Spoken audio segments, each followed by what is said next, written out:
Whoa, sorry for the delay. Oh, I went to game instead of chatting. Whatever. Who gives a shit? Sorry for the delay. Everything has been conspiring against me today. Everything has been conspiring against me. Hey everyone, hope you're having a nice day. It's Yu-Gi-Oh! Tuesday! We're gonna be watching filler arc shit. We've got the Rebecca duel. We've got the virtual world crap. We've got Force Femme Mokuba. It's gonna be a good time. I've also got some stuff on the docket for watching YouTube videos. We've got another LC video about Yu-Gi-Oh! Genesis format. And it's gonna be fun. It's gonna be fun. It's been a mess of a morning for me, so forgive me. Forgive me for the low energy start. Whoo! Ha! Blah, blah, blah. Wake up, wake up. Wake up. Let's take off this fucking hat and let's get started watching some Yu-Gi-Oh! We got a lot of Yu-Gi-Oh! To watch.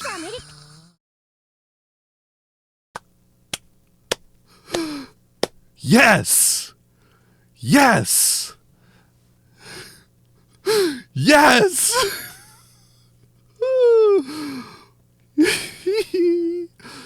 I was worried we weren't gonna have any more fun Japanese people speaking English because Pegasus was gone. Here we are. But I will say, you know, bravo on all these people, you know, trying their hardest to speak English as if they were an American. You couldn't say the same about any American voice actor trying to do Japanese, basically.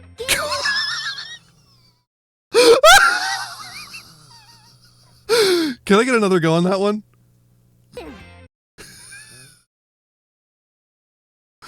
God damn. One more go. It's funnier than Pegasus saying it. I mean, Pegasus going, God damn, was really good. This is so, that motherfucker. That motherfucker, Bandit Keith. Also, I don't think they mentioned Bandit Keith in the dub, right? We have actual lore on this. Why does every American duelist love to do this shit? Oh, Pokemon has rules that allow you to have one plushie with you when you do games. Are you allowed to do that in Yu-Gi-Oh? Are you allowed to have a... I guess there's a sushi guy who has a full fucking sushi thing going on. I assume you're allowed to have a plushie with you. I fucking hate this shit, dude. I fucking hate this shit. This is so fucking annoying. Shut up! Shut up! I hate this. It's always the anime exclusive shit. The manga never does this shit. It's always the anime exclusive shit. Did you know the luck of the draw comes from skill? Did you know that if you have more skill than your opponent, you can draw better? What a transition! Go from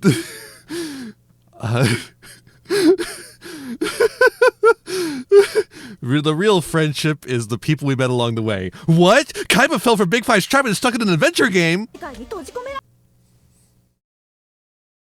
All right. As Kai said, it's time for an ad break. I will see you all in just a sec. War of the fantastic fire monsters that rains destruction on the world. The Gigantus, the fire monster from Warner Brothers.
All right, we're back.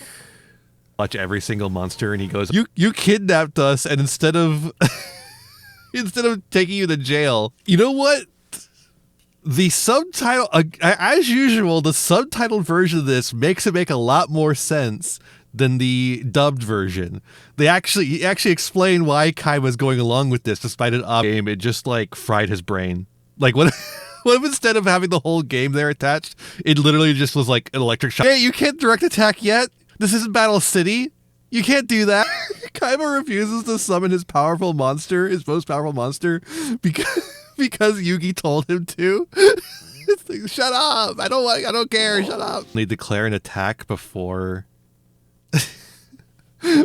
before a monster is summoned. Like the monster's starting to be summoned, and they just declare an attack. I love that shit. It's so fucked. Next time, I think that'd be fine, but whatever. They have trouble enough balancing it with just the cards they have access to currently. So I don't know. But Pendulum should have been pretty easy, I think. But whatever. I think they just wanted to get rid of the extra monster zone, and you can't get rid of the extra monster zone without getting rid of links and pendulums. At this point. All right. Let's head over to YouTube. Woohoo! Here we are in YouTube land. Don't forget to subscribe to Batu's Library. That's for rivalry format and 3 shots a duel, and of course the reacts to like various things, including this one about Genesis points. We're about to watch a video by Elsie about Genesis format, so it feels fitting to plug that. But yeah, don't forget to subscribe to Batu's Library, my Clips channel. Load up. Come on. You can do it. There we go. All right. Don't forget to like, share, subscribe with this video. But yeah, we're gonna take a peek and see what's up with this video. I've sort of made this video before. Months ago now, when I was sort of halfway through the process of learning how to play Yu-Gi-Oh, the video for which is the most popular video on my channel by far. I made a video on my other channel with my friends where we play Canadian Highlander, the points managed Magic format, about Yu-Gi-Oh! Genesis. And in that video, I kind of talked about some of the things that I thought Highlander could take from Genesis's points philosophy. And I also talked about some concerns or issues I had with Genesis, but I kind of caveated it with, I haven't played enough of the format or really understand enough about Yu-Gi-Oh! To have strong opinions about it. And here we are a couple of months later. I now have much stronger opinions about Yu-Gi-Oh! As a whole, much better understanding, probably like 10x the understanding I had at the time. And also, the OCG has just made like a confounding choice to create their own Genesis points list that somehow makes even less sense than the TCG one. Oh my God. If you haven't seen my video reacting to the OCG Genesis points list, do watch it. It is fucked. I cannot believe this fucking thing. I cannot believe the OCG Genesis list. I cannot believe it. It is insane. And really exacerbates a lot of the issues that I had already identified with the format. So it seemed like a perfect time to revisit this topic and chat about it again on this channel, which has obviously got a lot more Yu-Gi-Oh content. But I feel like that'd be a prank by someone with Neuron Access. Like, it feels like it on my part, and a kind of renewed understanding of, or not a renewed, but a new understanding of kind of what the heck is going on. So for those who don't know, my favorite Magic format is also points managed in the same way that Yu-Gi-Oh! Genesis is. Canadian Highlander has existed for like 20 plus years at this point as a points managed format. The format is very high power level, played at the same band list as Vintage, which is the highest power level again Magic for format, no reason. But it uses a points list to try and bring that power level down some, and it's also 100 card singleton relevantly, so you don't get to play multiples of any particular card.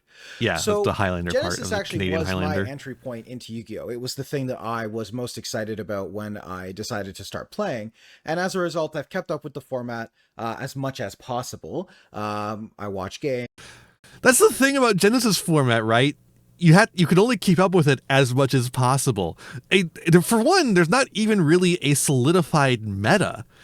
We have what we think is the solidified meta, but there's not enough actual gameplay at a competitive level for us to figure out what the best decks in the room actually are. There's not enough experimentation because of the way the game, the format is treated.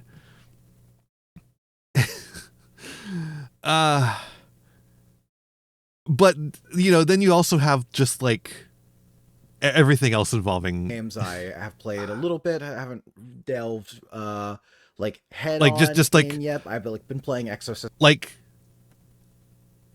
how do you get a game of Genesis going? Do you go to your locals?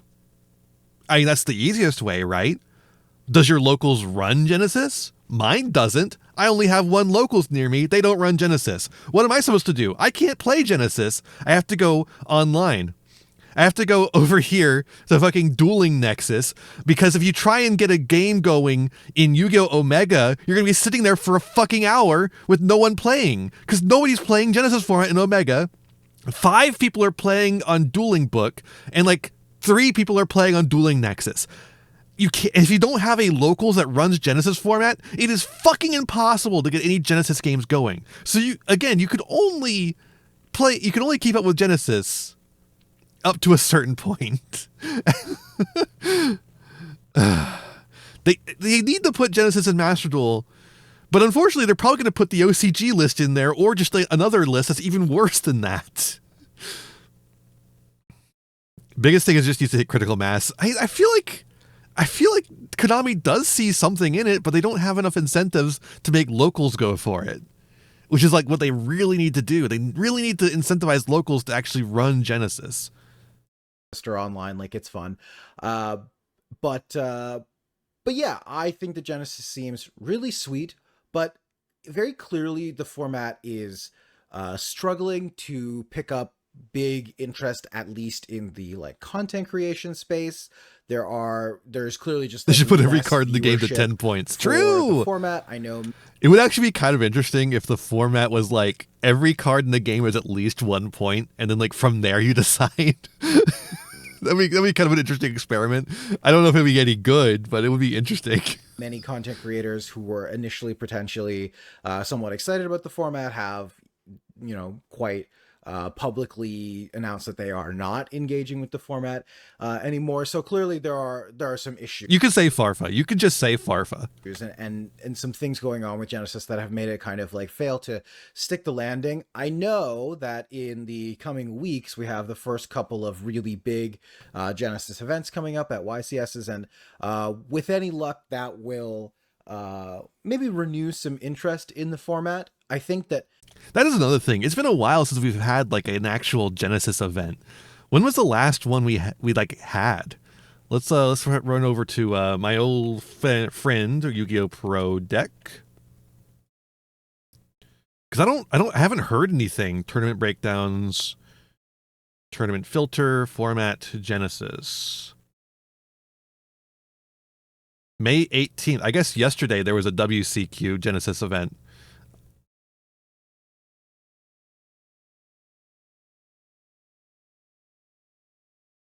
Why did OBS just crash like that?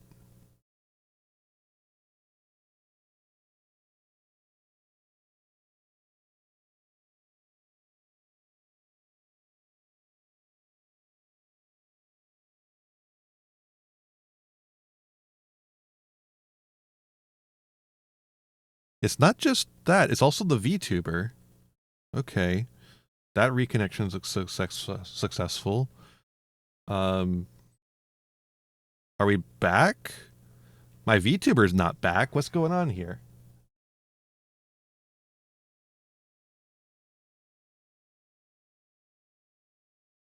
Hello, VTuber.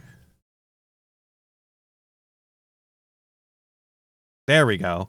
Ugh. Sorry, I was frozen in time. I don't know what happened there. Just a very sudden crash. Anyways, so like there hasn't been. since February, there hasn't really been any Genesis big events. There's been a WCQ side event. I guess these Genesis mega challenges, the big five did it. That's exactly what happened. Yeah.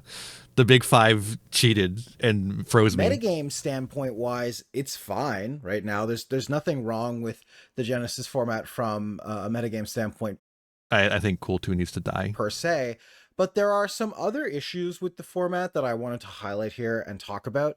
But I just hate Cool 2. That's just my bias. If the Genesis teams now, because there's an OCG list as well, can get these in line, then I think that there really is the potential for the format to be particularly successful and something that can actually genuinely stand on its own as a second officially supported format.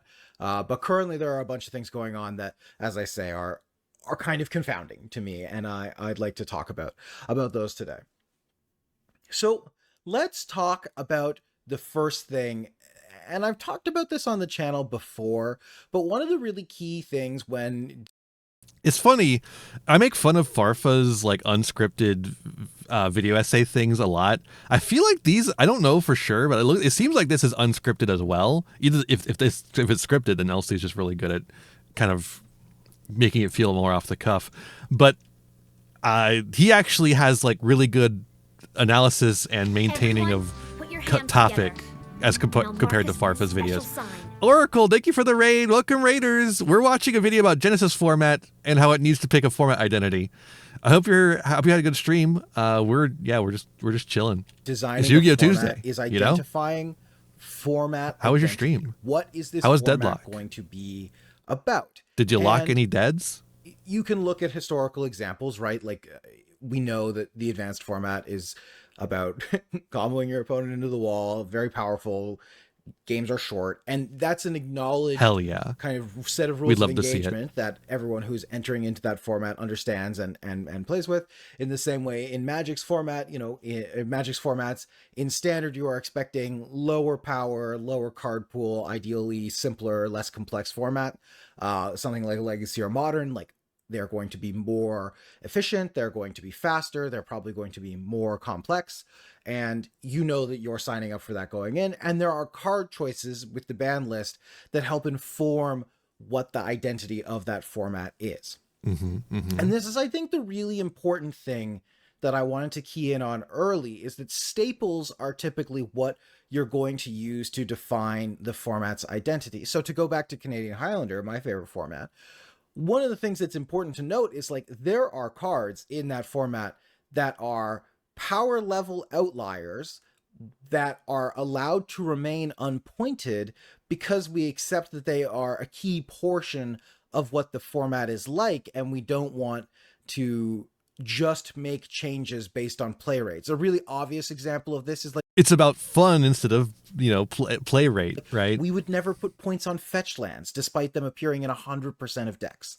right? And that's true of Modern, Legacy as well. Despite these cards really obviously being at an exceptionally pushed power level, they are a core portion of what defines the identity of these formats. And so as a result, they're kind of sacred in that way. Up until somewhat recently, I think you would say similar things about cards like Ash Blossom or Mulcharmy Fulos. Well, Fulos less so, that one's newer. But Ash, for example, for a long time was viewed as this kind of like sacred card that you could not ban because it was important to the identity of the format, an important guardrail for the format. In fact, it's the Fulas in and of themselves that have made people sour on Ash Blossom. Format. I think now Mulcharmers, I should say, not Fuas. That's but fine. Fua mostly. The format has evolved enough contextually that maybe it is time to have that kind of chat. But you have to have staples that identify what your format is really going to be about. And Genesis has had this weird relationship with staple cards. Because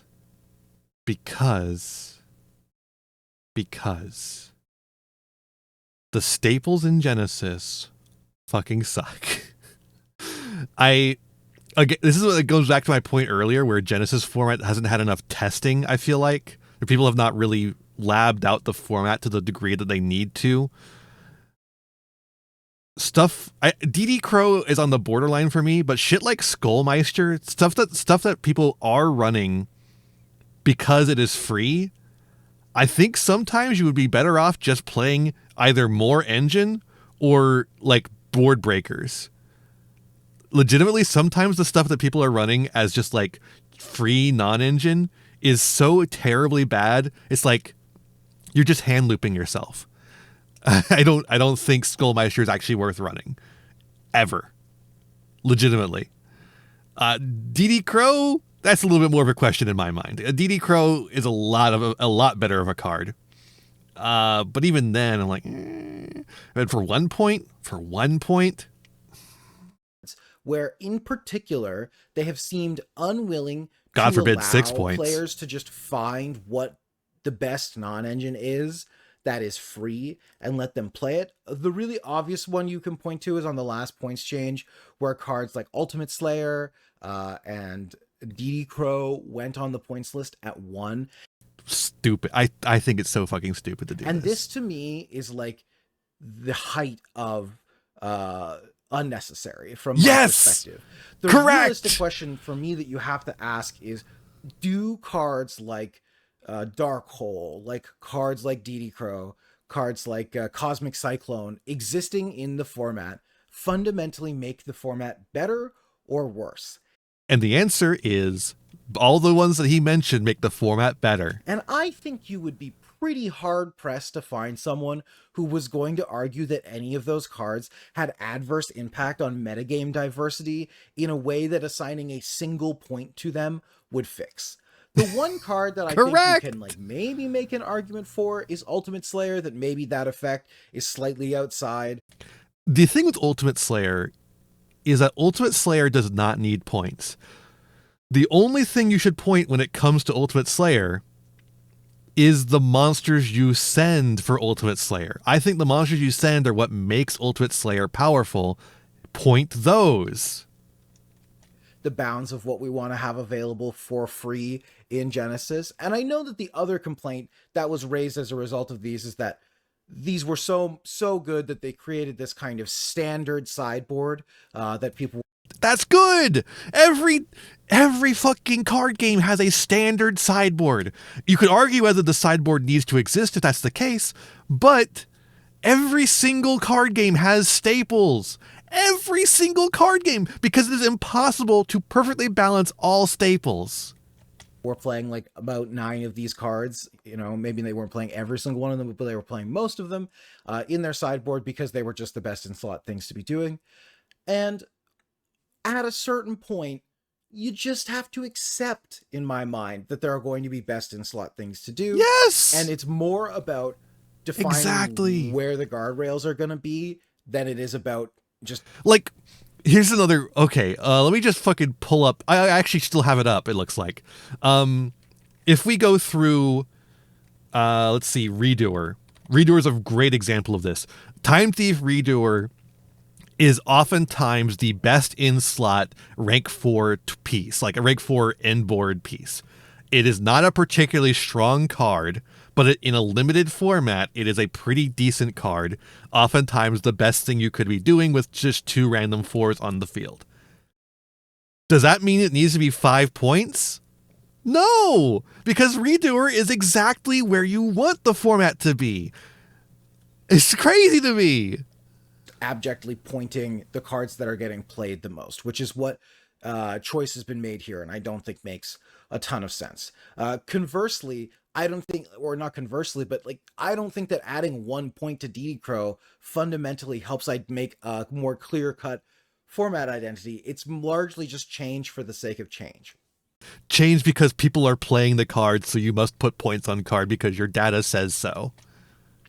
So let's go back to this idea of identity. Like the people were playing DD Crow because it was free. They were not playing DD Crow because it was good.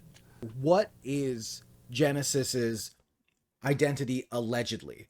Because when the format released, Konami did kind of state, here's who we think this format is for. I do love this. Like, oh, oh God. Okay, let me, Genesis. God damn. Yu-Gi-Oh! Genesis. Thank you. It's like when MBT searched empty jar. It just got pictures of empty jars.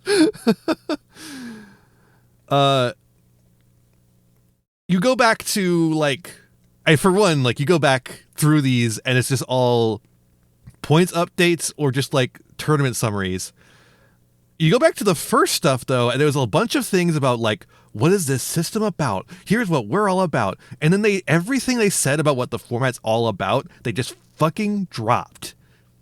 Remember fucking tomorrow's gameplay, today's card, or whatever the fuck it was called? And I think we can infer from that original statement yesterday's gameplay, today's cards, the identity of the format is. Okay, so Konami said that there were 6 bullet points in who this format is for. Number 1 is duelists looking for a less complicated game. Okay, great. It is. I would say they did succeed on that, kinda. I mean, there's no links and pendulums. That reduces complexity all on its own. But I don't know if it's that much less complicated. Like, look at an average Cool Tune turn, right? Not to just keep harping on Cool Tune forever, but they are like the problem child of this exact thing, right? I don't know. It doesn't seem uncomplicated. Great. That's fine. That is a reasonable start for an identity. Duelists who are new to the game. Okay, these. Not for them. This game is, I guess it's better than advanced format, I guess, for teaching new players. Unfortunately, the format that's good for getting duelists who are new to the game into the game is Edison format, or maybe rivalry format. Rivalry or Warlords, I should say. I'm not just plugging my own show. But no, I don't think Genesis format's really good for players who are new to the game. These two things make sense so far, right? These are complementary ideas. Less complicated, better for new players. That's fine. All good with me. Next, we have duelists who have always had a favorite deck and want their favorite deck to be a little bit more competitive. I mean, that's also just not true about the format, because you're going to like, look at Crystron. Crystron is a deck that has a lot of fans who are very dedicated to its playstyle. When Cool Tune first came out, Cool Tune, the entire engine, had less points than Crystron Inclusion.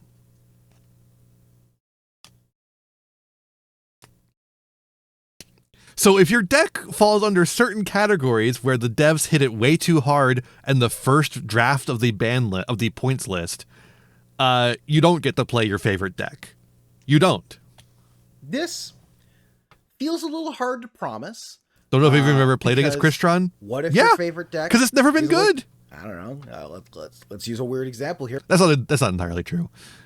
Crystron has been good a little bit. There was a little bit of time where there was like a Crystron Canine build that was kind of interesting with the new support that came out. But, I think Mitsurugi, they fucking neutered it way too hard in Genesis. It's not going to be better in Genesis, right? And in fact, there are many other examples of decks that could very well be players' favorites that are no longer playable in Advanced, or not very good in Advanced, that are also not playable in Genesis. Next, we have anybody looking for a new experience or change of pace. Sure, fair enough. That one does that. There we go. That one's true, but it's like a very low bar to clear. All you have to do is make it different from regular Advanced format. Seems reasonable. Give people new options. Next, we have, and this is the one that I think is the biggest problem, duelists who love a deck building challenge. And then the last one is everyone who can't get enough of duel. The 6th one means nothing. The 5th one almost means nothing. Dueling, fair enough. You want to play more, have a new format to play. Makes sense. So this is but the 5th one is the one that I want to key in on because I think it is really antithetical to almost everything else on the list. So duelists who love a deck building challenge. That is true. Hold up. Okay, I'm going to let him continue, but that is true. Deck building challenge is implicitly complex, and it is implicitly going to be harder for new players. And unapproachable. Result, you've got these kind of diametrically opposed goals. Foes. And I think that the points list that Konami has selected certainly hits the mark on creating deck building challenges. The way that they have broken up point. They sure did make a deck building challenge for me trying to make a Dino deck into a 100 card list. Absolutely makes it challenging to deck build. But that is actually not super approachable for new players. Like, I learned the game about 4 months ago now, like right around the New Year's when I learned. And if I had started trying to play Genesis, I think I would have had a... Is LC Canadian? Is that why he likes Canadian Highlander? I heard that about, and I was like, huh? much more challenging experience with trying to deck build than anything else, because the points list, like the average deck is playing 15 to 20 pointed cards, and figuring out the ratios on that and understanding how they all go together is like very, very unapproachable versus a ban list. And then also, duelists who are looking for a less complicated game are probably not looking necessarily for really complicated deck building rules. And I think that this is ultimately the big... They're looking for Rivalry of Warlords, where a deck is handed to them, right? Or at least something simpler than that, than like actually fucking doing that. Yeah, this guy's all about Canlander. Points formats are a lot of fun, and points management for formats I think can be very powerful and effective, but it is enthusiast level it's an enthusiast level balancing mechanic. It is not a casual thing that you have That's people fair. engage with very passively. Like, it is the sort of thing where, you know, if you go into the Canadian Highlander Discord and you go look at the points change threads on that Discord, there are thousands of messages of people arguing over 1 point on individual cards and the potential metagame impacts of having one card at a different point. And that list is 1/10 the size of the Yu-Gi-Oh points list. And also the points list is 10 points instead of 100. So maybe it's all smaller by a factor of 10. But when you look at that and you scale it up to the Yu-Gi-Oh Genesis context, like, it's even more significant in my mind. And so I think that they're already struggling. Also, that's a good point, though. With Canlander being scaled down by 10, it's a lot simpler to deck build, right? Like, you have to fit everything in with the 10 points and everything. You know, every essentially things can only be pointed at 10. Would be 10 points in Genesis format. But in Genesis format, you have 100 points to work with, and some points are awkwardly like 1 point or, 33 points, stuff like that.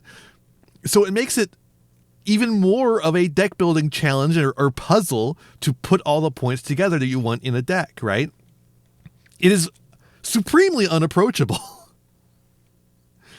And yes, the way points are distributed means some deck archetypes are just straight up not viable. Misk being 6, 7, and Fossil Dig being 33. Exactly, yes. For GMX, I'm working on the GMX video too, as I started editing it yesterday. And for GMX in Genesis format, I've just been completely skipping Misk. Like, we just can't run Misk. What else do we do? You're going to see in the video, but it's not great. And it's certainly not a lot of dinosaurs. We're rarely low on dinosaurs. With how they themselves have defined the format's identity, they clearly want it to be approachable and for new players, and I think they also wanted it to be for older players too, because of not allowing links and pendulum monsters, which have been kind of quit points for players throughout the game's history. And so to be fair, every summoning mechanic has been a quit point. I think theoretically this was supposed to get old school. That's exactly what it is, Veals. It's a fucking albatross. Formats to play though, so I don't see how this would work for that either. But consequently, because they're trying to create this format if they just made a card, I've said this so many times. I don't even need to say it. You know what I'm going to say. If they made a card that did exactly what Mist does, except for get rid of the protection effect, it could be at 0 points, limit 3. You could have as many copies as you could have it at 6 copies, and it would make the Dino deck function, but wouldn't break the game. It's supposed to be less complicated. But they just refuse to do it. Players. They've somehow managed to choose like maybe the worst possible balancing mechanic to do that by, and I think that is already causing a bunch of tension. So that's, I think, issue number 1 with... So yeah, there's already tension in like the goals of the format. If it wants to be a casual format, it shouldn't have the point system.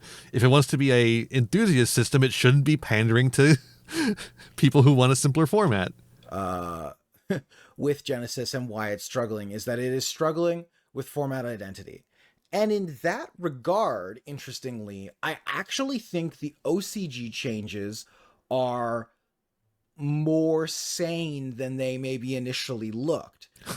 If you look at the list of I gotta hear this, that the OCG has made, they have added so many cards to the list at low points values, and they've also increased the points on a large number of cards that were already. I'm kind of surprised I didn't list. see any point like lowerings. One thing I will say is that if you discard this notion that this format is intended to be for players who are newer to the game, and instead you just say, hey, this is a deck building challenge format, and we want it to be a change of pace, this list that the OCG has put out is actually meaningfully changing the identity of the format in a much more significant way.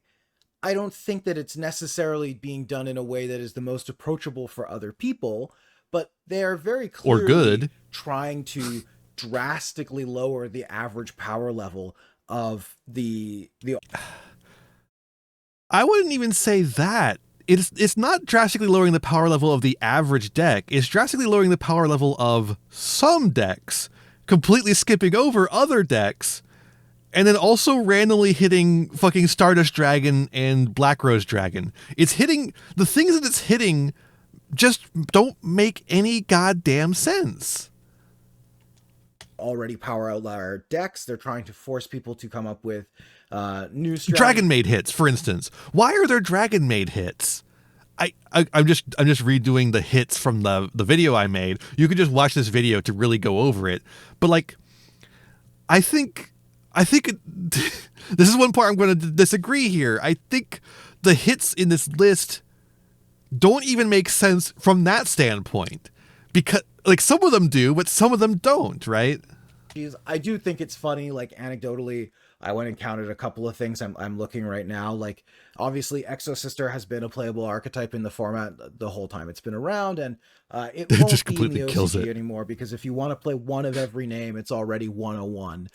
So you're in trouble if you're an Exo Sister fan in the OCG. They fucking hate you. But in general, a lot of the changes that they've made are like mostly pretty reasonable, and I can understand why they've wanted to do it. They've basically across the board.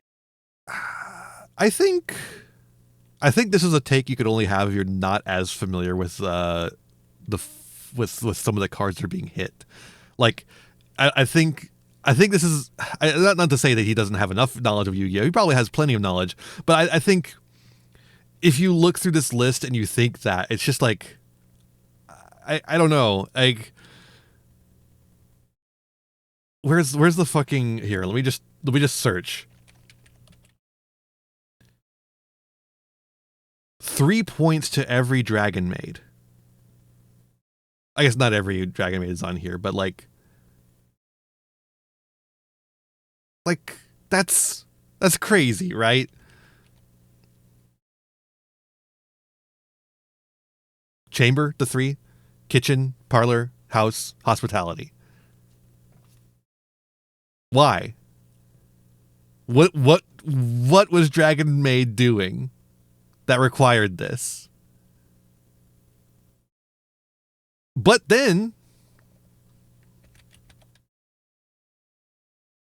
so you have Monarch's Revolt to 3, Stormforth to 4, Tenacity to 3, Pantheism to 3.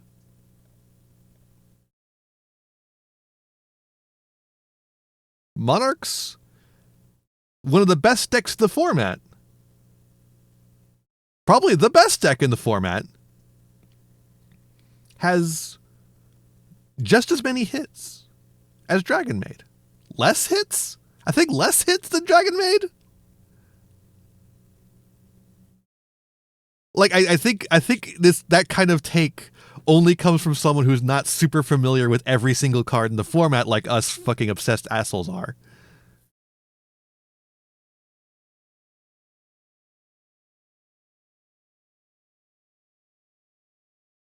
Increase the points on the already pointed non-engine, a change that I think makes sense. They've added more non-engine to the points list as Luna well. Light got hit the They've shit, also yeah. clearly targeted a couple of the There's a main lot of points on archetypes Luna Light. that A lot of were, little point hits, but not dominant for still. basically the entire lifespan of the format since launch. Most notably, like Cool Tune, Exo Sister got a bunch of hits. But even now the Cool Tune hits make sense because I hate Cool Tune. things like Luna Light got a big subset of hits. Clearly, someone at the OCG just has no interest in playing against the Luna Light engine. That's whether fair, it's actually. Making Liger Dancer or not, that's another deck that got a ton of small points attached to it. And the reality is that from a complexity standpoint, which is going to be my next point, by the way, but from a complexity standpoint, this is not good. But from an identity standpoint, they're at least trying to make a more concerted effort to provide players reasons to do things that are drastically different from Advanced and drastically different from your average Yu-Gi-Oh experience. Whereas currently the TCG Genesis list, I mean, if you look at the successful lists right now, and for the last little It's the same. It's almost the same shit you see in Advanced. Radiant Typhoon, Cool Tune, awesome. Monarch though, hey Monarch. while, it really has been like the B archetypes from the most recent sets, or even in some cases, like when Genesis launched, Draco Tail was just playable in the format, and obviously they fixed that. But Radiant Typhoon, They kind of fixed it and it was still playable, and then they tried to fix it again. I don't know, and there hasn't been an event since, so I don't know if it's still playable or not. has been one of the most powerful things to be doing in the format. Cool Tune without the Blazing Dominion cards has been one of the most powerful things to do in the format, basically the whole time. And I think that is ultimately not the ideal position for the format to occupy. No, basically being not ideal at all. These archetypes aren't going to get there in advance. But what does hitting Dragon Maid do to accomplish changing that, right? I think in some ways it's doing what he's saying, but in some ways it's just doing other random shit as well, right? But here you go, you have somewhere to play them now. Obviously, I think that's if that ends up being a side effect, that's okay. But I think it is unrealistic for that to be the long-term healthy state for the game to occupy. I think that if Genesis is going to be a successful format in the long term, it really does have to pick an identity as an eternal format and stick to that identity and change cards' points values to make sure that they are matching with whatever that long-term plan is. Anecdotally, what I have heard people say, and I think that this is true, is that the best part about Genesis is that most of the games end up being about engine versus engine gameplay, and they're not decided by swingy non-engine effects on average. Yeah, we have kept swinging non-engine to a minimum, although, Droll and Shifter are still on the periphery because they're so fucking cheap for some goddamn reason.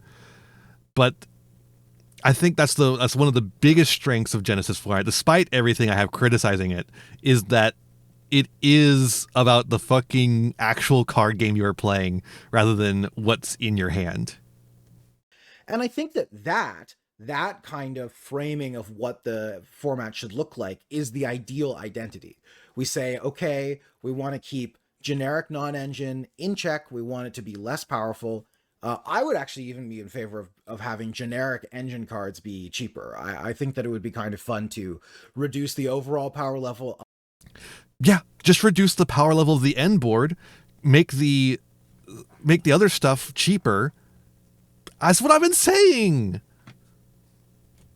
Of engines, but like let people register Pot of Greed. To me, that sounds fun.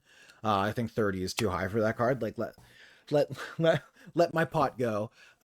Legitimately, I do not care what point level Pot of Greed is at. I feel like Pot of Greed is like perfectly fine in a game with hand traps at the level that Genesis has them at, right? I think it'd be fun. But I think that's more of what the target format identity should be. Or in a game with as much searching as Yu-Gi-Oh has at its current point. Like, it's just like the extra draw off of Pot of Greed is nice, but I feel like it's not as decisive as it once was. We should probably take an ad break. So let's do that real quick, and then we'll be right back.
folks, we're back. Oh, we went to the wrong one. Ha, silly me. There we are. And that's what they should be designing towards. And then what you can do is you can say, okay, this engine is too powerful in this engine versus engine context. And we understand that our plan is not to balance engines with subsequent non-engine pieces. We are just going to reduce the power level of power outlier level engines and have that be a core part of the format's identity. So to me, that's the long-term goal for format identity, but there are other issues to address as well. And the next one is format complexity. I've already kind of alluded to it, but let's delve more into it now. Okay, so format complexity. I think the big thing right now that is causing the most issues with format complexity is the number of points that they've chosen to be the standard number of points. So 100 points. I fucking called it. That's a fucking called shot right there. I was talking about that earlier. The 100 points in Genesis, it makes it so much more complex than the 10 points in Canlander. I think in theory is a great idea. And in fact, changing the number of points that are usable is also kind of an interesting. Oh yeah, you can run a 50-point tournament. You could run a 200-point tournament. The thing that nobody is ever going to do because it's not balanced around that whatsoever. Up to give tournament organizers, right? Like playing 50-point Genesis or 0-point Genesis or 1,000-point Genesis even is a nice option to give tournament organizers to be able to run kind of fun, unique events. But I think that in practice, 100 is a little bit too granular. I have a kind of specific example about this that is pretty interesting. So when I started playing Canadian Highlander, we were using a 7-point points list. And that was because previously they had used 14. They had halved it down to 7. And then before that, even the list had been 21, and that had been 21 scaled back to 14 and then subsequently to 7. And in the time that I started playing, you know, you could really realize a lot of the complexity around this weird number that was, I think, making choices around pointings very challenging when you can only go up to 7 and there are 100 cards in a deck. You know, deciding to make something a 1-point card is a big weighty choice to make. Mm-hmm. And as a result, a lot of cards would frequently kind of languish in this liminal state between that's exactly they're it deals probably us, too good to be 0 points, but we don't really want to point them because we then think that no one will play them. Just make them 0.5 points. A good example of this is the card Mind Twist, which is one of the cards that I think might make my Yu-Gi-Oh playing audience shudder. So this is a black. Dude, what the fuck is this? Put as much mana into this to hand rip your opponent. What the fuck is this? X for a sorcery. You pay 1 black mana and then whatever other mana you have available, you pump into this, and then your opponent discards X cards randomly. And so this card was generating like a lot of feel bads. It was generating I imagine so, yeah, games, because if you were able to cast a Mind Twist, say only turn 2 or 3 for 3 or 4 mana, which was something that a lot of decks in the format were capable of doing with like Dark Ritual or Mana Dorks, you were often just taking your opponent's entire hand, or that's 6 fucked. cards, they lost 3 of them, but they didn't control which 3, and so the game was functionally over as soon as it happened. That's so the reality fucked, of dude. that card, though, was that if you drew it later in the game, it was a dead card. It was quite bad. Fair and enough. Also, it was also the mana acceleration that was making Mind Twist look particularly degenerate. And if you did other things with that mana acceleration, you would often be ahead in games anyway. So we had this constant back. That's a good point, actually. Yeah. Forth, but should Mind Twist be on the list? And ultimately, it was really challenging to justify putting on a 7-point list. I would probably put it on there just because it seems like an unfun card if it ever is able to resolve the way it's supposed to. And after some time, we came to the decision to finally change the list to 10 points. So the list scaled up to 10 points. Cards were scaled appropriately, so some things gained points, most of them didn't. And it made choices around some of those tweener cards that were right on the edge easier to make. Obviously, it brings new cards into that dialogue of, you know, are you a half point or not? But it made it a little bit easier. That's also true, yeah. Nice Dredge, and I guess I don't know anything about compost, but Dredge I do know. 20, or in this case, would love that. 100, at least gives you I can imagine to what make Compost more is about granular, based on the interesting name. choices. I think that Genesis went a little bit too hard with the granularity, and I understand why they wanted to. Because Yu-Gi-Oh is the game with big numbers. Yu-Gi-Oh is the big game with big numbers. We have to have big numbers on everything. Do it. I was surprised they didn't go for If I was 1,000 redesigning points. Canadian Highlander from the ground up, and I knew that everyone already understood how the format worked, and we could just scale everything to 100 points and then start. Can you imagine if it was 1,000 points and like you scaled everything accordingly? It's like it's like there's a bunch of things like 100 something points on there, and there's like stuff that's just like 1 point, dink, just a little hit, fractional dink. points on things. Obviously, that would be interesting, and that would be something I think that people. What I suggested earlier, explore. fractional points. But once you get to 100, it's too points, complicated. The bar for what becomes a pointed card to me becomes so. That would be funny too. Lowest increments just to 10. Just like in Yu-Gi-Oh! End up like nickel and diming yourself debating between specific one pointers. Like I've brought it up already, but like DD Crow at a point is crazy to me, or Dark Hole at a point. What about 6 Illusion points? Gate is not a point, for example. That's another thing. Why is Dark Hole at 1 point and Illusion Gate at none? What the fuck are we doing? Is crazy, right? Like these are the kinds of things that you just end up with, these very weird states for cards that I think are ultimately not super conducive to, because we're trying to sell Illusion actually Gate, meaningfully improving the format, and are just there to add a complexity glut. And as a result, you end up with these deck lists. Like I went and looked at some popular deck lists from the last couple of months, like since the last list change, and they're basically all playing like 15 plus pointed cards, and that means there are 15 potential places that if something changes, your deck all of a sudden becomes illegal. Not even to mention the fact that if any of the cards that you're not paying points for become pointed, all of a sudden your deck becomes. This is a thing I've noticed a little bit here and there. This really brought it to mind, I guess. In Genesis format, in a normal format, rebuilding after a ban list can be pretty sucky if your deck was like in the top contention, right? In Genesis format, it's fucking miserable to rebuild your deck. If you have a deck established already and then something in it gets hit on the points list, even if it's just like, because like anything can get hit on the points list if it's just been played enough. So stuff in your deck gets hit because you happen to be playing non-engine that gets hit on the points list. And all of a sudden you have to rebuild everything from the fucking ground up. It's so fucking frustrating. A situation made entirely by the Genesis points format. Becomes illegal as well, right? So there's just like too much complexity, I think. And this is causing people to bounce off the format because it's just too much to engage with right off the bat. And although for people who really like this kind of challenge, it's the best possible thing, I think that there is a middle ground available where we could give deck builders the opportunity to feel skill expressive in the way that they are able to build decks around the existing points list, in a way that makes it a little bit more palatable for slightly less enthusiast level deck builders.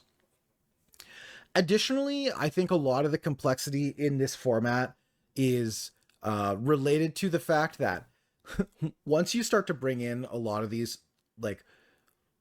these marginally pointed cards, I think that you end up in this situation where if your deck is playing like a bunch of unsearchable one-ofs and things like that, you can create this like very hard to play deck. And I'm not sure that that's necessarily the best for new players to have to navigate through. What if I draw this one of a bunch of times? It's just a lot more challenging than playing the much more standard, like, okay, I know I have 3 of this card in my deck, and I know that I have like 5 or 10 cards in my deck that I'm playing.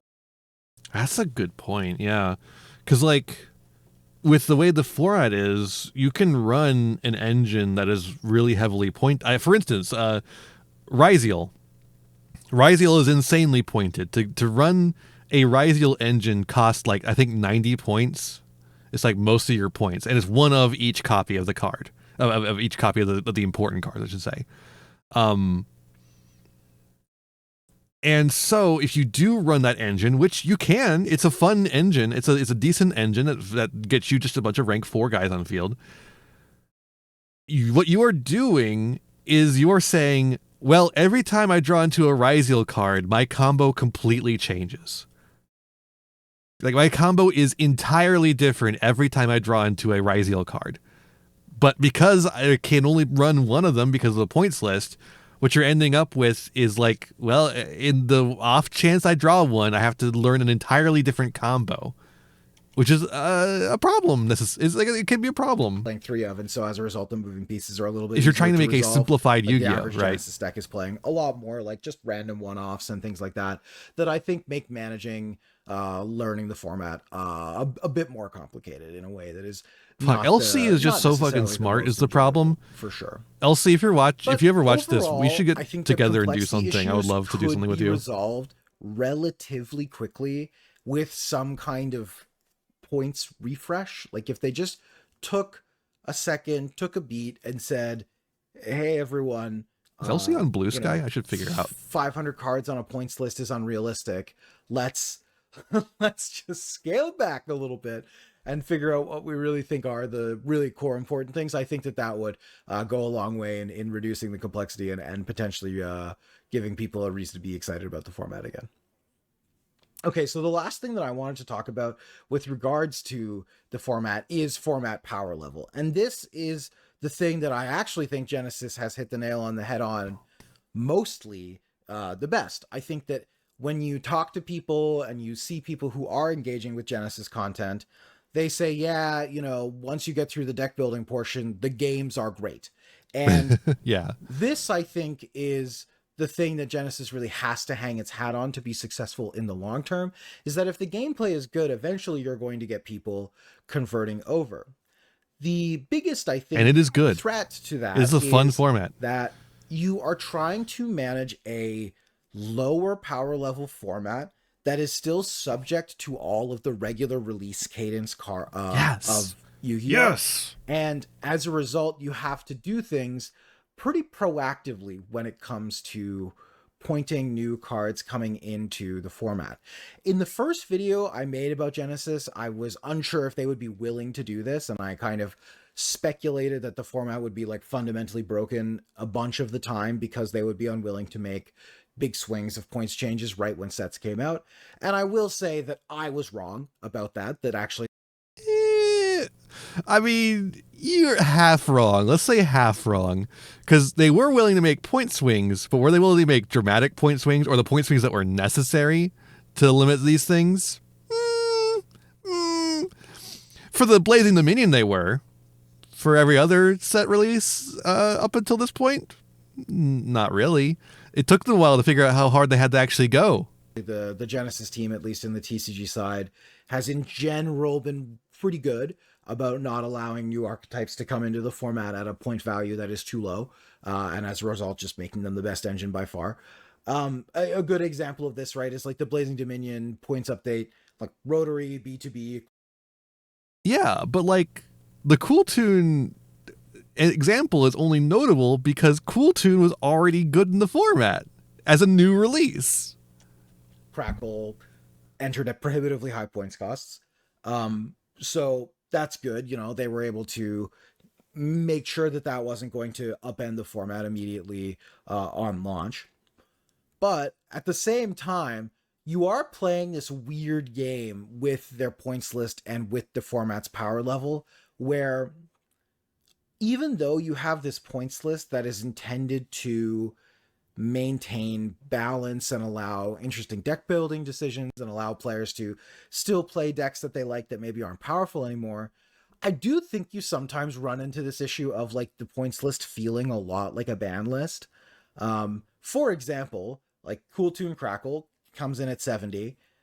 70 is not playable in the context of the rest of the Cool Tune cards. Like you just can't register it. It isn't a thing. And in the same way, like B2B and Rotary coming in at 40, maybe someone will decide to play a B2B at 40, maybe. But again, like 40 is such a high number that realistically I think it's unlikely to get played ever. And there is this question of like, are you going to be comfortable with lowering these cards and allowing Cool Tune back into the metagame? Never. And how are you going to find what the right power level for that is? And this is a specific to Yu-Gi-Oh issue. In Canadian Highlander, when we are making points changes, we're typically talking about cards holistically. There are specific examples of cards that kind of make up a whole archetype in and of themselves that are pointed in this way, that are pointed around a specific archetype, but it's small examples. It's things like Protean Hulk or Time Vault. These are cards that exist at, or Flash more specifically is the card that's on the list now, I guess. Choose a creature in your hand and put that creature into play as though it was just played. Pay the creature's casting cost reduced up by up to 2 if you cannot bury the creature. What the fuck does that even... I can't even decipher that. Yes, but Flash Hulk, Flash Protean Hulk, has been this kind of iconic deck. I've been learning Magic the Gathering. I can't decipher that one. These are cards that, when you are pointing them, you know exactly what deck you are. You get the Interest of Battlefield triggers, I guess. Cards. But most of the other cards on the list, you have to look at them from a holistic standpoint of how they impact the format, and you have to kind of evaluate sometimes upwards of like 10 or 12 decks that are going to be impacted by this change. Plays it as a quick effect, and basically. While that is true for non-engine in Yu-Gi-Oh, if you're deciding about whether or not you feel comfortable lowering points on Droll and Lockbird, you have to think about every deck that is good and bad against Droll and Lockbird and how that will impact the metagame. When you're making choices about engines, you really are at a certain point, I think, saying, are we okay with this engine being in the format? Oh, wait. If you can't pay the mana to destroy it, so you get the enter the battlefield and the death effects. Oh, okay. I understand why the card is broken now. Yes, I understand it now. And you are kind of forced, I think, to manage each engine individually. And from a power level standpoint and from a complexity standpoint, that is a lot of overhead and a lot of balance overhead to constantly be thinking about all of these old archetypes, things that have been pushed out of the format, and you have to decide, okay, do we think that they could come back? Or do we think that we can get them to a point where they could be playable in a healthy state?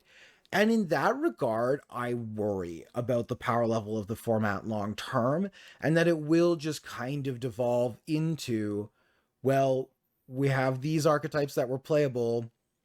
They were playable for a while, but now we're going to put points on them because they've been the most played things. A couple of other archetypes will crop up. And I just don't know with this power level they're trying to maintain, and with the way that Yu-Gi-Oh engines work, like the modern ones are almost always going to be stronger than a lot of the older ones. This is like the Achilles heel of Genesis format.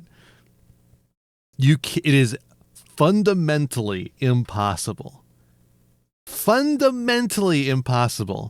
to balance, let's say, Ally of Justice and Radiant Typhoon. Fuck it, let's do even something a little less extreme. Burning Abyss and Radiant Typhoon. You could play them together, honestly. But like, how do you balance a format that in a way that makes Radiant Typhoon and Burning Abyss both playable in a format at the same time? I don't think anything will stop Riot Games, despite our protestations. And I don't know how you generate a format that feels eternal with everything, with decks kind of like you print new Burning Abyss cards, but unfortunately the Genesis format side of things doesn't get to decide what gets printed. Their playability while also allowing new archetypes and new engines into the format. I'm curious what you think about this, to be honest, because it's something that I think is maybe the most interesting element of of Genesis is how do you maintain a power level? You have to pick a power level, and how do you maintain that power level in a way where you are allowing new archetypes to exist while not kicking out the ones that have lasted all this time, or you maybe want to support and allow players to play. I think that there is some real complexity introduced there, and I would be curious to hear how.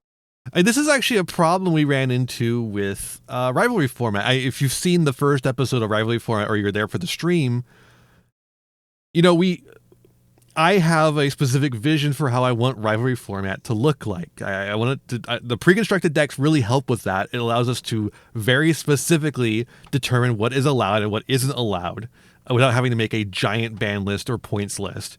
We could just say, okay, well, this deck has a really powerful grind game and everything, so it shouldn't have as many powerful end board pieces or non-engine. So we can run it like that. But even, and like we're getting rid of negates and floodgates and stuff that make the game, like, create unfun situations in the game. But even within that, there are still power level differences, right? So we had the fucking Chaos Ritual deck that's coming out in Chaos Origins coming soon. And that deck is just so fundamentally beyond the power level of Tearlament, of Ninjas, of Materiactor Adventure, when you remove the cards that would stop that deck from doing its thing, which is the negates. Because that deck is able to just completely fucking ignore most interaction, not even from like the minor towers effects on the ritual monsters, but from the fact that the ritual monsters can just tag out in an over and over and over and over and over and over again. The fact that they're able to do that just makes them able to blank every single bit of interaction that was in the game. So we had to just remove them. There's not, because the deck doesn't function without the card that does that. Mind Shuffle is what makes the deck work. But without Mind Shuffle, like with Mind Shuffle, the deck is just too powerful. It's just too able to fundamentally ignore the way the game plays. I'm having the same problem with tunes. I'm making a tune deck next Thursday, not this Thursday, but the Thursday after that. I'm getting Ali and Ada Basilisk over to play a Revolution Booster themed Rivalry format. So we have a tune deck, a Witchcrafter deck, and an Unchained deck. And tunes have a card that lets them just dodge interaction. So it's been a real struggle to balance the tune deck because of the way it works, because you can't get rid of that field spell. It's what makes the deck work, right? It's there are just some decks that you cannot fundamentally balance with other decks at a certain power level. And that's just going to be the fundamental problem with Genesis format as it is promised to be, right? The way it is promised to be cannot be. So what is it going to be instead? How you would approach it. Yeah, so that's true, Beelzus. I've titled this last section, like, how do you fix Genesis? And I think that is maybe too harsh. Yu-Gi-Oh! Genesis doesn't need to be fixed, but I think that there needs to are be some streamlined. real It needs to be changes that focused. need to be made in the long term to make it be the format that people want it to be, and for it to really take hold. I would say not even the format people want it to be, but the format people need it to be. Because I think everyone has a different idea of what they want Genesis format to be. I have my own ideas, but they're wholly different from other people's ideas who I've also talked to. And honestly, they're kind of different from when I first started this. When we first started this, I was okay with Genesis being a format for the B archetype of every set. I thought, oh, it's a great place. It's awesome that we have a place to play Radiant Typhoon. And then Radiant Typhoon became a meta deck, and it's like, oh, wait, but now I've just been playing this for a while in Genesis format, and now I'm playing it in Advanced, and that just doesn't feel very good. Maybe this is a problem. And then Cool Tune came, and it was like, oh, this is definitely a problem. I don't like playing with these archetypes in this format. So, like, my idea is different from what my first original idea of what Genesis format should be. And so how the fuck are you supposed to make Genesis format what everyone wants it to be when nobody has the same idea of what they want the format to be? Instead, it needs to be what people need it to be, right? Which I think is my idea of what I want it to be. But, like, I think just if they pick a way that the format needs to be shaped, that will fix a lot of problems with the format. They just need to pick a lane and stick with it. As a proper second format for Yu-Gi-Oh to have that is officially supported. So here are a couple of things that I personally think would be good and a good change to make, or good changes to make for the format's health in the long term. Number one, I think you need to decide what the staples of the format are, and balance around that, and you need to choose a format identity. By the way, staples for rivalry format are like DD Crow and Time Thief Redoer. Those are like I want games that Time Thief Redoer to be a powerful card that is in like a lot of any deck that can make a rank 4. I'm putting Time Thief Redoer in. That's like the big like extra deck guy I want to be playing around. Goblin's Crazy Beast is another one that I put in a lot of decks. I have 6 access. I think it's a lot of fun. As far as like non-engine DD Crow, Ghost Ogre, Snow Rabbit, that kind of thing, I love those cards. I want them to have a place in the format. That's where I'm at with that. Book of Moon is a really fun one as well. I love the way Book of Moon interacts with certain things. I think that it seems as though naturally the identity of this is a format largely about engine versus engine. We keep non-engine in check. We don't have games that are decided by coin flipping non-engine pieces. Sounds like a great format identity that I think a lot of people would be excited about playing. So really like hammer in on that. Make sure that you keep the cards that cause these coin flipping non-engine experiences high. Sorry, I keep interrupting LC, but this is completely a tangent on what he's saying, but I was thinking I was just thinking of right here. The fact that Genesis is a Konami run format, I think, is honestly a source of a lot of the problems. Genesis, Canlander is a fan run format. And because of that, they have the flexibility to change when things are bad and then run at that one lane for a long time. Magic the Gathering releases new product, and they're able to adjust that to the format that they want to see. When it comes to Genesis format, Yu-Gi-Oh! Pushes out product, but because Genesis is a Konami project, they also have to make sure that they're still doing the main thing that the Konami project is supposed to do: sell cards. So if Genesis format isn't selling cards, they're going to scrap it, just like Time Wizard format.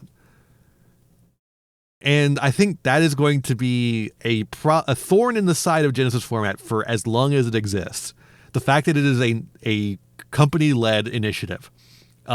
Once the company kills it, I think it actually might have I think enough people like Genesis format that it might survive past Konami killing it. I mean, hell, look at Edison format. Like, the Time Wizard events are probably bigger now than they were when Konami was running them. But in their own world, right? Not at official events. I think that could be the case with Genesis format because it's been around long enough that it might be the same after they kill it. Maybe we put a couple more points on cards like Nibiru to keep them at a more reasonable rate. Next, you have to decide what the reasonable non-engine format staples are and just be okay with not touching them. So, like, for example, one thing that's come up a lot recently is a lot of players are reaching for the Herald of Orange Light and Green Light. These are some of the most widely these cards should be hit. Non-engine pieces, and they're being played in decks. I can't believe these things are not hit. Tangentially support them, even just because they're powerful and free. And I think you have to make a choice about whether that's part of the format's identity or not. Like, I think DD Crow should be at 0, but I think the fucking Herald should be at like 1. Probably 1, yeah. Not, especially in the decks that don't get to go plus off of discarding for the Herald. Because, like, I think they should just, like, they should, if it should be just enough points on them to incentivize them only being run in decks where they actually make a huge difference. Fairy decks. I think that they're probably fine, and that you can probably just live with that being the rate of a monster or a spell trap negate. But maybe you don't want to. Maybe you want those pointed, and you want to. But also, I'm building the format that has no negates, so I have my own opinions about the way that negates create unfun gameplay, right? say, no, we want to make sure that you have to pay for that kind of card effect, and the fact that a lot of the fairy cards associated with it go plus on discard might be a reason to do that. But like, you gotta pick. Like, at some point you have to draw the line, and you have to acknowledge that players are going to play. I do think most cards that have a negate attached to them should be some amount of points. And let's just draw a line in the sand and say, okay, yeah, sure. I don't think they should be 100 for points, me, but like, there should be some Yugioh amount of Ultimate points. Slayer and Cosmic Cyclone, I'm comfortable with those being, you know, occupying 9 slots in a lot of sideboards. That wouldn't bother me personally. Cosmic Cyclone having if points they is so think that fucking is stupid. for whatever reason causing negative gameplay patterns, that a bunch of 1-for-1s are causing negative gameplay patterns. They're banishing Di-Fi. But That's fucked up. Di-Fi has to stay on the field. Also, you know, Dimensional Fissure is still 0, so and DD Crow at 1, Di-Fi at 0 is kind of wild to me. Second last, I think because I think that the team at Konami don't, how do I put that? I think they don't see Di-Fi or Macrocosmos as floodgates. And that may sound weird, but I think they see them as like an alternate mode of play, because there are decks that want to have their cards banished. They only see that aspect of it, and then like, oh, but it has a bad time for the opponents, but they can just play around it, right? When it's like some decks just can't play around it. Like I think they see that aspect of it where it's like, it's something that benefits that one deck and then punishes the other deck. So it's not a floodgate; it's a fun gate. I would like for ideally there to be a general. I think they generally don't see it as a floodgate of points to allow balancing engines to be a little bit more clear cut, both for developers. Exactly, it's a strategy. It's a strategy to them instead of a floodgate for players. So to me, I don't think the deck should have like more than 10 pointed cards in them. And as I said, right now, a lot of decks routinely double that number and get to 20. And that's just too many moving parts in my mind, too many things to have to keep together. I would rather them take points away from some of the starters that they've added small point values to, and just double the amount of points on some of the best starters or best end board pieces. End board, yeah, just hit end board. End board is what makes the decks powerful. If you hit end board, who cares what the engine's doing? For that archetype, so that the overall point value stays the same, but we make it so that it's a little bit more comprehensible. I think that this is something that you have to, because like engine without an end board piece to go into doesn't do anything, right? Like, am I fucking insane? Why do we always hit engine so hard when you could just fucking hit the end board? Be like a little bit delicate with, but in general, I think that there are definitely things that you could find where it's like, do we really need to be having 5 points on each of the Exosisters, for example, or could we instead maybe just put 10 on one of them and add 10 points to the boss monster or one of the boss monsters in the extra deck, as opposed to adding points to every single one if you're the OCG. Yeah. So that's the other thing that I 100% agree with that. Is kind of like a general reassignment of points to make engines a little bit easier to parse.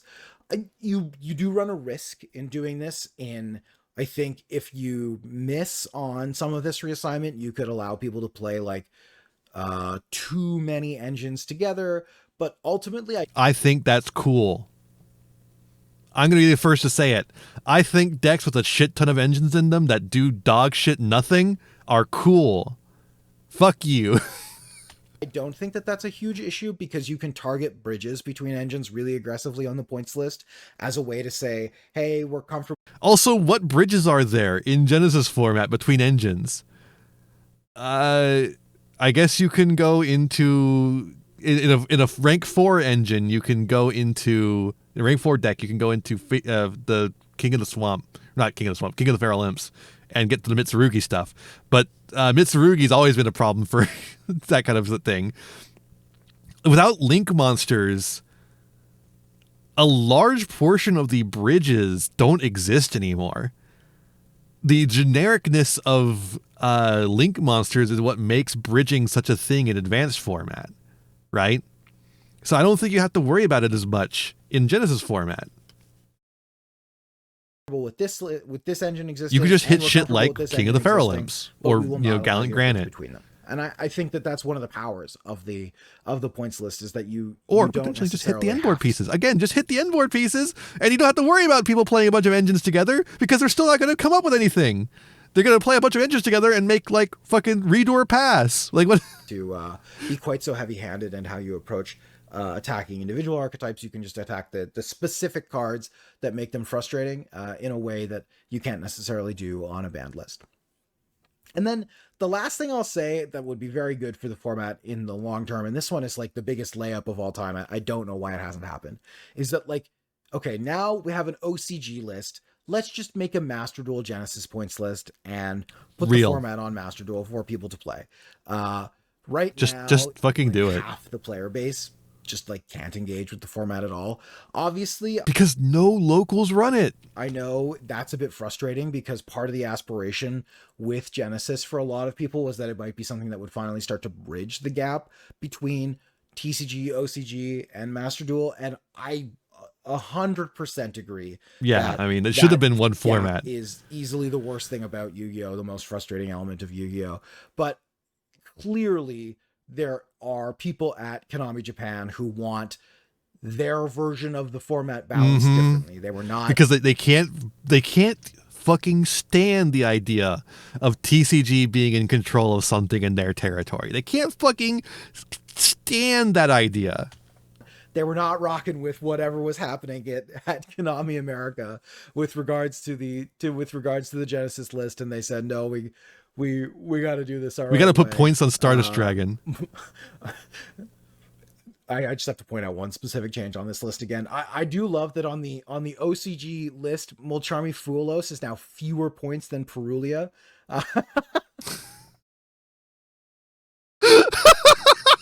I didn't notice that one. What the fuck is going on? Which I guess it already was on the existing TCG list, but like that just seems like such a strange thing to me. I guess Perulia. It's the Perulia that gets you. Where there are fewer extra deck summons, but that one was one that I was like, are there fewer extra deck summons? I guess there's fewer link summons. Link summon combos aren't happening. We got to get it on Master Duel. We got to make it so that everyone can play the format in an official setting, and that would ultimately be the other thing that would finally kind of bring people into the fold in a little bit bigger way. But yeah, that's all I have for today. It's a bit of a different video, obviously. I really like Genesis. I think it's very cool. I've been engaging with the format more and more. I'm gonna have another video on the channel soon related to Genesis, actually, so look out for that. If you've made it all the way to the end of the video, you get a little bit of a spoiler on that. I've got a couple of my Magic friends that I'm gonna torture with Genesis points. They're gonna crash out. I think it's gonna be hell fun. Yeah. That's awesome. But yeah, let me know what you think, how you feel about Genesis. Do you play? Do you agree with me that like the identity isn't actually really well conveyed, which is that it's engine versus engine, and that they're instead trying to be like, oh, old players, it's everything for everyone. Come play this one. There are no links or pendulums here. I'm very curious about what your thoughts are about the format's current kind of prospects and what its future prospects are. So yeah, let me know in the comments. I'm always happy to hear. If you've made it all the way to the end of the video, I'd really appreciate it if you subscribe. It really means a lot. Yeah, make sure to like, share, subscribe on the oh, you have some patrons now. That's cool.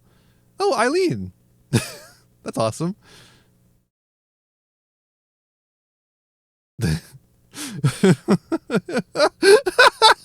Wait until Konami finds out about the telephone and uses it to reunify the formats.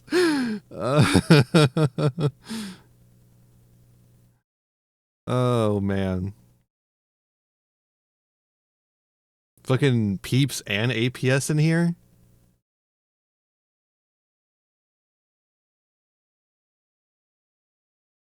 What the fuck is... harshly disagree on this. What?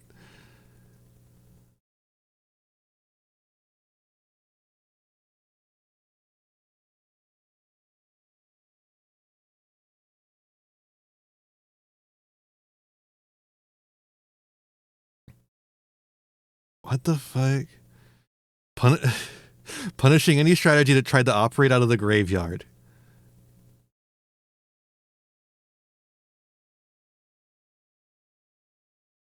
I guess, man. Oh, he's just mad that it hurts his pumpkin deck.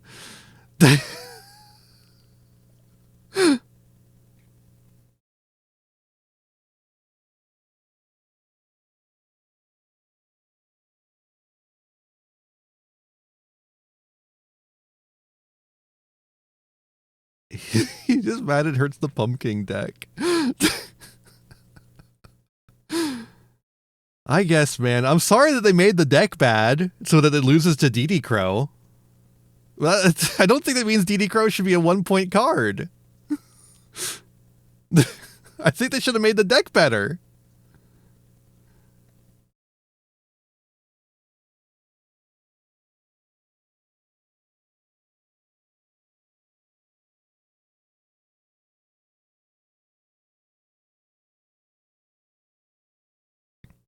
That is like one thing, like, you know, with rivalry format, we're trying to make a format, like I said, a format without frustration, right? We're trying to make a Yu-Gi-Oh format without frustration. But the thing is, if you're winning or losing, there's always going to be a little bit of frustration, right? So we're trying to make it something that has more back and forth. When it comes to things like that, like DD Crow, Book of Moon, they can end your turn in against specific decks. Like Materiactor can have a bad time against like a Book of Moon or maybe 2 Book of Moons, like stopping their turn, right? So like that's a problem, right? It can be really frustrating. You're trying to play out your turn and you get Book of Moon twice and then you're not able to play. Or you're playing the Pumpkin deck, you get a DD Crow on your Pumpkin, and now all of a sudden your Call of the Haunted has no target. You've got no plays. You lose to the singled interaction, right? And that's like a fundamental issue of how those cards are designed. It's not my fault, but I've still got to deal with it, right? I think the problem with Genesis format is because it is still so fundamentally similar to main format Yu-Gi-Oh, you lose there, right? What I tried to do in rivalry format is make it so that you don't lose there, ideally. If your first turn gets stopped because of Book of Moon or DD Crow or something like that, you're not going to lose immediately next turn. Hopefully you're going to still be in the game enough to that where you can come back and actually maybe eke out a win. The idea of the format is back and forth interaction. So because of that, we make sure to make it back and forth, right? But yeah, I think that's a whole other issue, right? I don't think the issue is DD Crow, because any graveyard hate would be an issue. Then you want to fucking hit every single piece of graveyard hate. That's fine, I guess, if that's what you want. But like, then are we also going to hit every single Book of Moon because it stops my Ixies plays? It puts my monster face down. I can't use it for Synchro Ixies. It stops my turn, right? It stopped my turn. So that's a problem, right? So now we're getting rid of Book of Moon and every card that puts the monster face down. But the destruction effect does the same thing. If you destroy my monster, I can't make a Synchro summon. I can't do an Ixie summon. And my deck doesn't have any way to continue past that point. So I played my monster, you destroyed it, that's the end of my turn. So now we have to get rid of every card that destroys the monster. Do you see what I mean? Do you understand? Do you see what I'm saying here? This is something I've thought about a lot about with making rivalry format. You can make an argument, like I've made the argument that and negates are like non-interactive. They stop the play and make it less fun. You can make that argument for a lot of things, depending on how bad a deck you bring up. If you bring up a bad deck like Pumpkin that loses to a single DD Crow, every single card that hits the graveyard or touches the graveyard is too strong. Ishizu Shufflers are too strong. The DD Crow is too strong. Banishing of Radiance is too strong. Whatever the fuck that spell card that we just saw in the Yu-Gi-Oh videos was. I think it's something like that. I don't remember. We were talking about it earlier. So, like, what do you do about that? And I think the issue fundamentally is that Yu-Gi-Oh is a game in which you can win in a single turn. And if you make it a game where you can't win in a single turn, that helps a lot. if something like a DD Crow or a Book of Moon ends your turn, or in that case, Threatening Roar, it's a turn skip for Tenpai. If that ends your turn, that's not necessarily a problem with that card, but the problem would be if that ending your turn meant the end of the game. If ending your turn is the end of the game, that's a problem. And I think that's the problem that Peeps is feeling. And it's not an issue of the DD Crow, it's an issue of what you make after you DD Crow someone.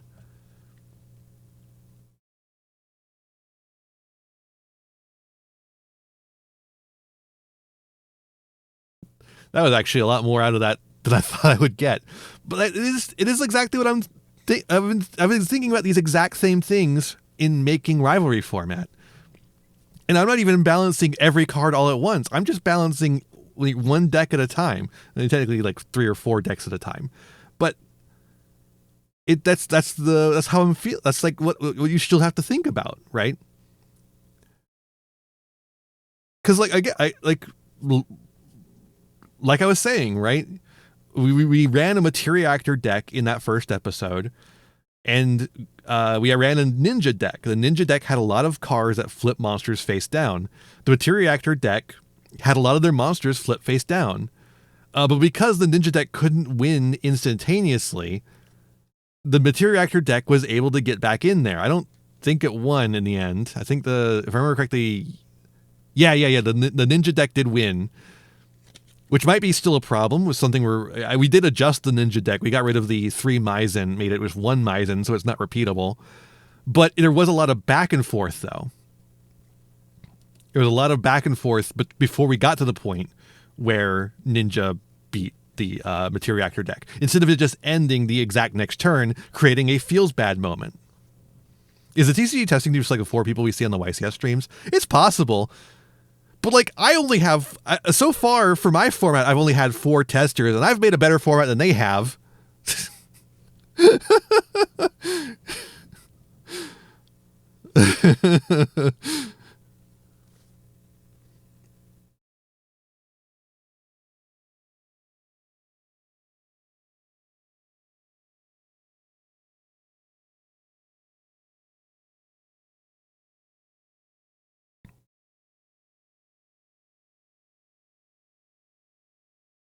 Wait, he even talks about Book of Eclipse here.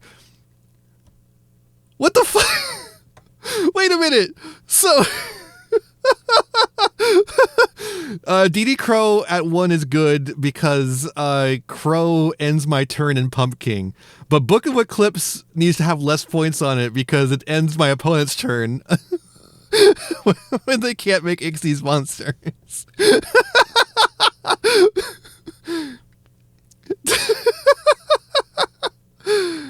Dude, like I just think sometimes people don't think about the implications of what they're saying.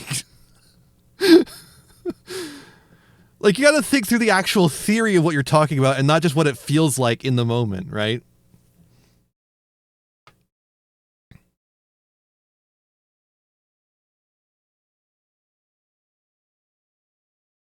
All right, I think that's going to be it from me.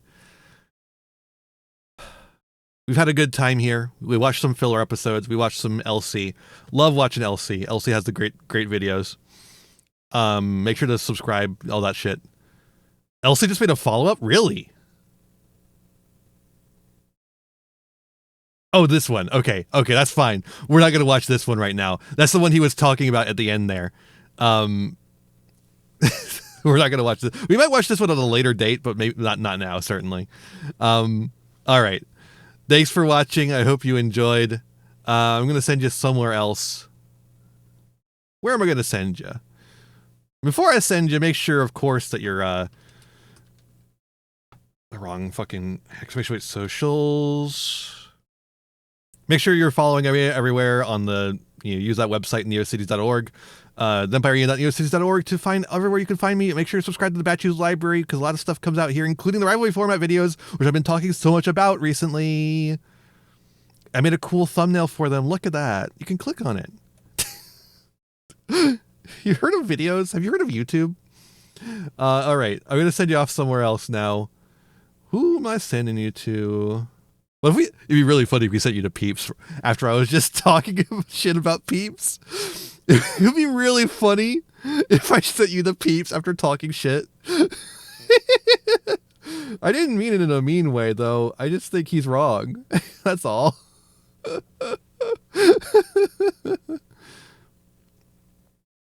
We've sent you to Hard Leg a lot recently. Let's send you to Flora. Flora's streaming something. Streaming art. Good time. Send you over there. Have fun. When you get over there, be kind and courteous, as I'll ask you. With that said, be kind to yourselves, be kind to others, and have a wonderful rest of your day. Bye, everyone.